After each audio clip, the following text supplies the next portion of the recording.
nós vamos ver como utilizar o Service Node Port para expor os nossos serviços fora do nosso cluster, diferentemente do vídeo passado, onde nós expusemos o nosso serviço somente dentro do nosso cluster. Primeiro, a gente precisa entender qual é o problema que a gente quer atacar. No nosso caso, nós temos um cluster com 3 nós, cada um com um IP diferente, conforme a gente pode ver aqui na imagem. Além disso, a gente tem um deployment que causou a criação de 3 pods, sendo que cada pod está localizado num desses 3 nós. No vídeo passado, nós vimos como criar um serviço, no caso aqui com o nome Elastic-Search, e esse serviço podia ser acionado de dentro do cluster e ele ia encaminhar as requisições para cada um desses pods.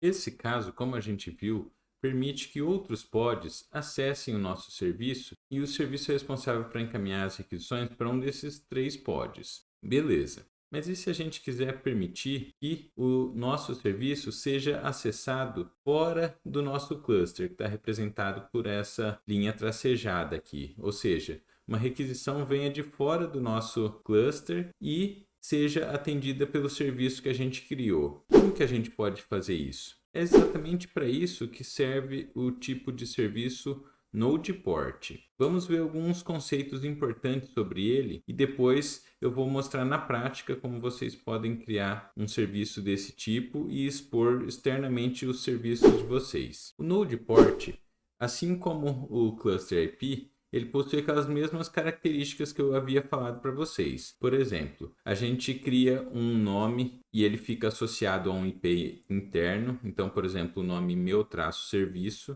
Ele pode expor uma ou mais portas, como por exemplo a porta 8080 dos containers de um pod. Também ele faz a distribuição das chamadas que chegam ao serviço aos pods em portas arbitrárias, ou seja, ele consegue expor uma porta que é diferente da porta do container para a qual ele vai enviar a requisição. Então, por exemplo, ele poderia expor a porta 30112 e quando alguém acessasse essa porta, ele ia reencaminhar para a porta 8080 de um dos containers dos pods que atendem esse serviço. A gente viu no vídeo passado como é feita a escolha dos pods para qual serviço manda as requisições. Então, se vocês tiverem alguma dúvida, depois desse vídeo aqui, vocês podem ver o vídeo anterior. Mas, basicamente, a gente informa quais são as labels que os pods têm que ter para serem considerados como se fosse um back-end desse serviço, né? Ou seja, para permitir que o serviço envie as requisições para esses pods. Agora, uma diferença do Node Port em relação ao Service Cluster IP é que ele abre uma porta arbitrária, por exemplo, 31122, em cada worker node do cluster. Ou seja, além de ter a porta do service, vai ter uma porta que é aberta em cada worker node do nosso cluster. Se você não entende bem essa nomenclatura de worker node, você pode ver o vídeo aí do card, onde eu explico exatamente como é a arquitetura do Kubernetes. Mas basicamente os worker nodes são os nós onde de fato vão rodar os nossos pods e containers. É importante falar que essa porta que vai ser aberta nos worker nodes tem que estar na faixa entre 30.000 e 32.767, não podendo abrir portas menores, como por exemplo 5432 ou 3306. Uma coisa que a gente tem que ficar atento quando usa o serviço do tipo Node Port é que a gente pode ter um possível problema de segurança. Então, por que que isso ocorre? Porque a gente permite que uma porta do worker node seja acessada diretamente. Então, se um invasor conseguir algum tipo de acesso por meio dessa porta, ele vai conseguir ter acesso ao nosso cluster. Uma possível solução é a gente abrir essas portas nos nossos worker nodes, mas não expor diretamente os worker nodes para a internet. A gente pode colocar na frente deles um proxy reverso, vai atender uma determinada URL, por exemplo, meuserviço.com.br, e ele somente tem acesso aos worker nodes, né? Ou seja, o proxy reverso, como por exemplo um Nginx, um Apache, ele está exposto ao mundo, capaz de ser acessado pelos usuários. O usuário acessa algum endereço que ele responde e ele encaminha para os worker nodes, que podem estar numa rede privada, por exemplo. Então, com isso, você minimiza os problemas da utilização do Node Port em relação à segurança. É importante falar que quando a gente cria um Node Port, o Kubernetes, por baixo dos panos, cria também um service do tipo Cluster IP, ou seja, é atribuído um IP interno ao serviço também. Isso vai ficar mais claro quando eu mostrar para vocês na prática. Agora que já vimos alguns conceitos sobre o Node Port, vamos entender quando a gente deve utilizá-lo. É interessante usar um serviço do tipo Node Port quando você não está rodando o seu cluster em uma nuvem pública, como a AWS ou o GCP do Google. Nessas nuvens, a gente pode usar um outro tipo de serviço do Kubernetes, chamado Load Balancer, que vai fazer a integração do nosso cluster com os load balancers dessas nuvens, de maneira automática, facilitando bastante para a gente o trabalho de expor nossos serviços. Mas se nós estivermos rodando o nosso cluster numa infraestrutura própria, por exemplo, nós podemos utilizar um load balancer externo, também conhecido como proxy reverso, que fica exposto para a internet e vai ser capaz de encaminhar as requisições para os nós do nosso cluster. Essa situação pode ser vista nessa figura. Então vamos imaginar que nós temos um cluster com 3 nós. Nesses nós estão rodando pods do Elasticsearch. Os 3 nós do nosso cluster estão dentro de uma rede privada que não permite o acesso externo do público. Nesse caso, nós podemos ter uma outra máquina numa rede pública que permite o acesso externo. Nessa máquina, nós podemos configurar, por exemplo, um Nginx, que vai ser responsável por traduzir o meudomínio.com e vai enviar as requisições que chegam para esse domínio para uma das máquinas que estão rodando o Elasticsearch. Então, quando chegar uma requisição externa para o Nginx, ele vai ser capaz de fazer esse redirecionamento enviando para uma porta específica que é configurada quando a gente cria um serviço do tipo Node Port. É importante ressaltar que nessa configuração, o Nginx está rodando numa outra máquina, ele não faz parte do nosso cluster. E essa rede pública permite o acesso externo a uma porta específica, por exemplo, 80 ou 443 aqui do Nginx, e ela consegue se comunicar com a rede privada. Mas a rede privada não permite, por exemplo, que alguém de fora dessa rede pública acesse diretamente os nossos nós. Então, nesse caso, eles estão protegidos, né, sem perigo de um acesso externo. E o Nginx consegue fazer esse encaminhamento das requisições para eles. E como a gente pode acessar o service Node Port? Bom, como eu falei para vocês, por baixo dos panos, o Kubernetes cria um service do tipo Cluster IP. Então, de dentro do cluster, a gente consegue acessar o service Node Port do mesmo modo como a gente fazia para acessar o service Cluster IP. Já externamente, o serviço fica exposto em uma porta arbitrária dos worker nodes. Então, a gente consegue acessar pelo IP do worker node, o número da porta. Então, aqui no exemplo, o IP 192.168.1.15, na porta 30820. Sem mais enrolações, vamos então agora para o nosso experimento.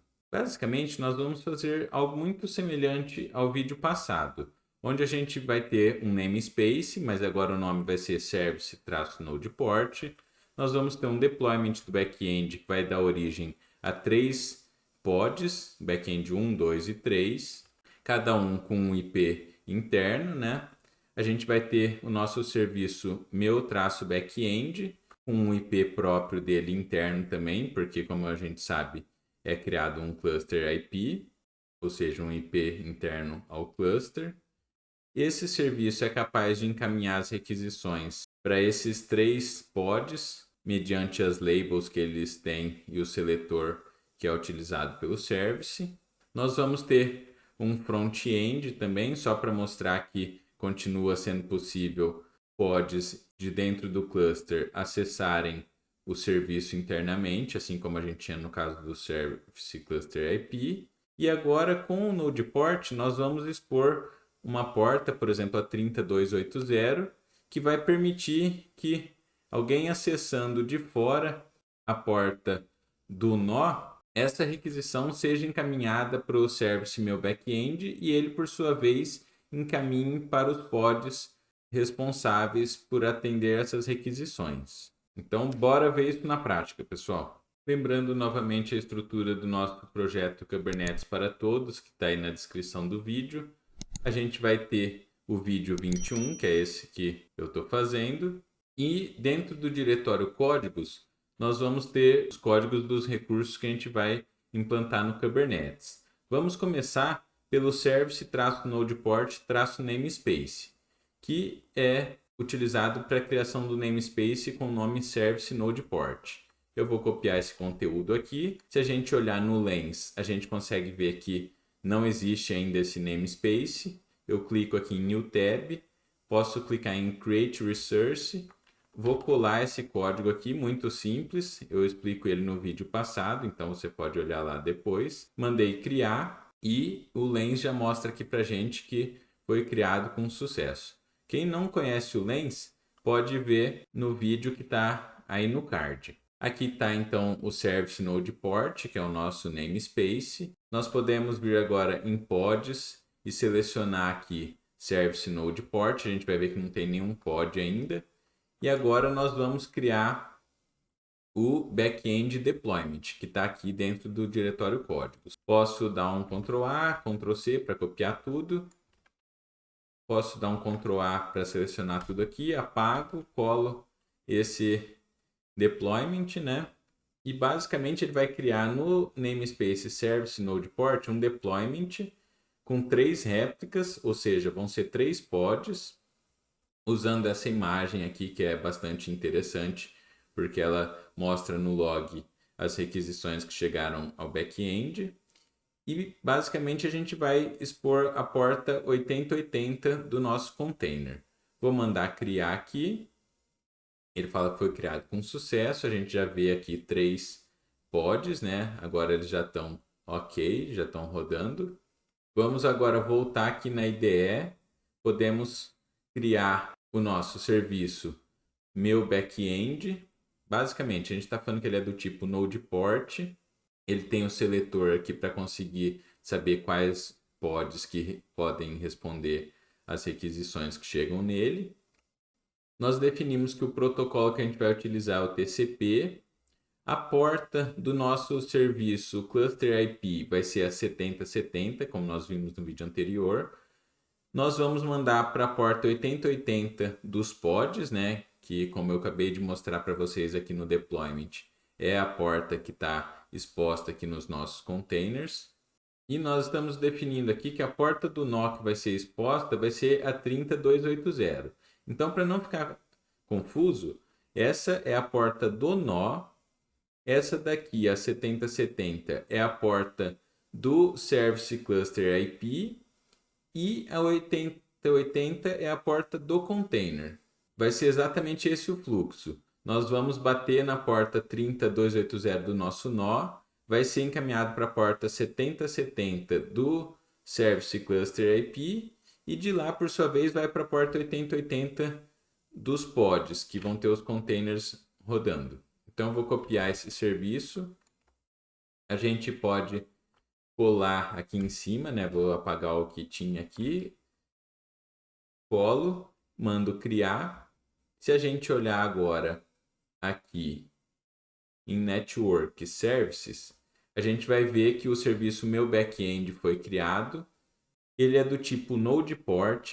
Então a gente vê que foi atribuído um IP interno ao cluster aqui para o serviço Cluster IP. E a gente consegue ver que a porta 30280 do nó foi aberta. Então tem um mapeamento da 30280 do nó para 7070 do serviço interno. Os endpoints são os IPs dos pods que a gente configurou aqui, né? E agora a gente pode fazer o seguinte, vamos criar o nosso deployment do front-end. Vou dar um Ctrl A aqui. Eu explico mais sobre esse deployment no vídeo passado, então depois vocês podem consultar caso vocês não tenham visto ainda esse vídeo ou não se lembrem. vou mandar criar aqui também. Ele vai criar para a gente o pod do front-end, está aqui. Se a gente entrar aqui no terminal desse pod e nós dermos o comando env, a gente vai ver que foram criadas variáveis de ambiente referentes ao nosso serviço, com o endereço do Service Cluster IP aqui. Como nós vimos no vídeo anterior, a gente consegue vir aqui em scripts, no executar -chamadas-service, tem um comando do SIG que ele vai bater várias vezes nesse endereço aqui, meu-backend, que é o nome do serviço que a gente criou. Como o pod do front-end está no mesmo namespace do serviço, a gente consegue fazer essa referência colocando somente o nome do serviço e a porta. Como a gente está acessando o serviço interno, é na porta 7070. Eu vou copiar esse comando, vou rodar aqui. A gente vê que o SIG, que é a ferramenta que a gente está utilizando para acessar esse back-end, está se preparando. Ele vai criar 25 usuários concorrentes, cada um fazendo 10 requisições. E ele mostra aqui para a gente que acessou com sucesso, né? De 250 hits, que é 25 vezes 10, ele teve disponibilidade de 100%.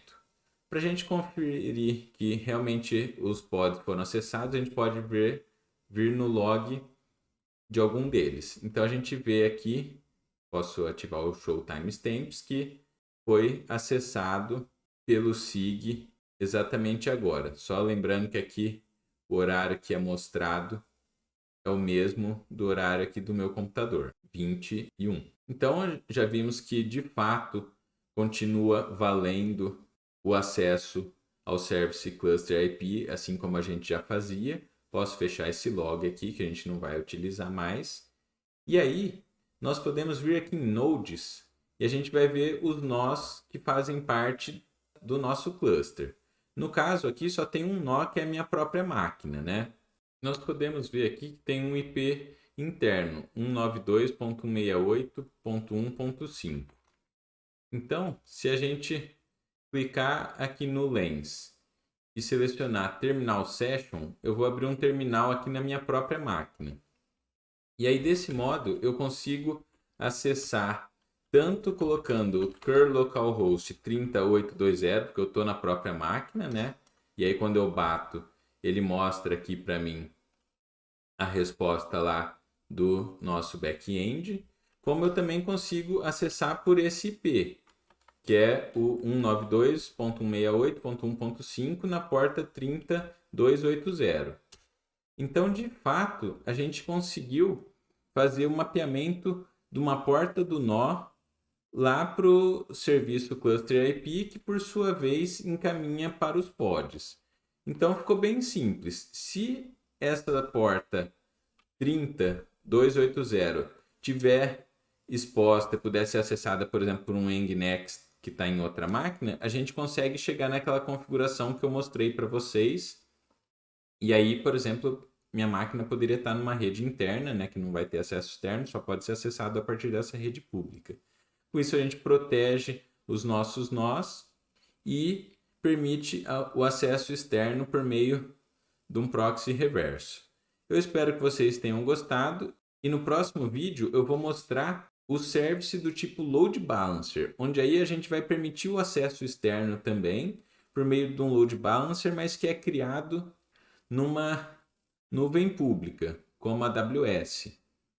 Sendo que aí a gente consegue usufruir de todos os benefícios de utilizar uma nuvem pública. Espero que vocês tenham gostado. Deixem nos comentários aí se gostaram, se encontraram algum erro, tiveram alguma dificuldade. Quem não é inscrito ainda no canal e quiser ser notificado dos próximos vídeos, se inscreve aí. E quem gostou do vídeo, deixa um like também. Obrigado, viu, pessoal? Até a próxima.